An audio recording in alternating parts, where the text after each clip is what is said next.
భద్రాద్రి కొత్తగూడెం జిల్లా పినపాక పరిధిలో ప్రభుత్వ పాఠశాలల్లో చదువుతున్న గిరిజన బాలికలకు ప్రముఖ ఐటీసీ సంస్థ 300కు పైగా సైకిళ్లను ఇచ్చేందుకు ముందుకు వచ్చింది.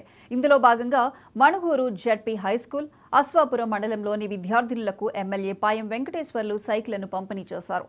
ఆ తర్వాత హైస్కూల్ ఆవరణలో మొక్కలను నాటారు. ఈ సందర్భంగా ఆయన మాట్లాడుతూ విద్య కోసం కాంగ్రెస్ ప్రభుత్వం కృషి చేస్తుందన్నారు. ప్రభుత్వ సూచనల మేరకు రాష్ట్ర వ్యాప్తంగా ప్రభుత్వ పాఠశాలల్లో నోట్బుక్లు పంపిణీ చేస్తామని ఎమ్మెల్యే తెలిపారు.